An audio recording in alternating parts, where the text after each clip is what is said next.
సింహాచలం కొండపైకి రాగానే అకస్మాత్తుగా ఆ విమానం ఆగిపోయింది. ఎంత ప్రయత్నించినా అది ముందుకు కదల్లేదు. అప్పుడు రాజు ఆ కొండపై విశ్రాంతి తీసుకోగా ఆ రాత్రి స్వామివారు పురూరవుడి కలలో కనిపించి, నేను ఇక్కడే ఈ భారీ పుట్ట కింద ఉన్నాను అని చెప్పారు. రాజు ఉలిక్కిపడి నిద్రలేచి స్వామిని వెతకడం మొదలుపెట్టాడు. కాని ఆ దట్టమైన అడవిలో ఆ పుట్ట ఎక్కడుందో తెలియలేదు. అప్పుడే ఆకాశవాణి వినిపించి ఆ పుట్ట ఉన్న ఖచ్చితమైన ప్రదేశానికి పుట్టకై రాజుకు మార్గం చూపించింది. ఆ పుట్టను చూసి అయోమయంలో ఉన్న రాజుకు స్వామివారిని ఎలా బయటికి తీయాలి అని ఆలోచన మొదలైంది. అప్పుడు ఆకాశవాణి ఆదేశాల మేరకు రాజు దగ్గర్లోని గంగాధర ధార నుంచి పవిత్ర జలాలను తీసుకొచ్చాడు.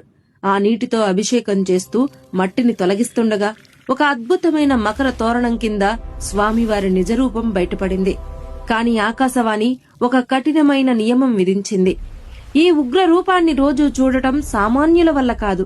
నాపై ఉన్న పుట్ట ఎంత బరువుందో సరిగ్గా అంతే బరువుతో నాకు చందనం సమర్పించాలి. నా నిజరూప దర్శనం ఏడాదిలో 1 రోజు మాత్రమే కలగాలి అని ఆదేశించింది. అప్పుడు రాజు దర్శనమనంతరం స్వామివారిని చందనంతో కప్పి పూజించడం మొదలుపెట్టారు. ఆ విధంగా చందనోత్సవం మొదలైంది. ప్రతి ఏడాది అక్షయ తృతీయ రోజున స్వామివారిపై ఉన్న చందనం పూర్తిగా తొలగిస్తారు.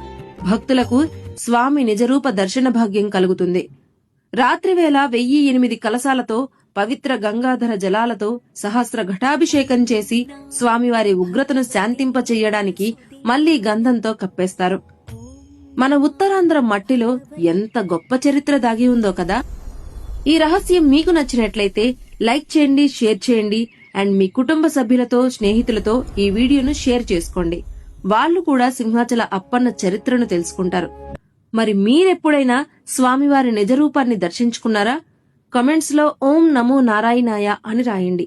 ఇలాంటి మరిన్ని అద్భుతమైన కథల కోసం మన ఛానల్ ని సబ్స్క్రైబ్ చేయండి. వచ్చే వీడియోలో మళ్ళీ కలుద్దాం.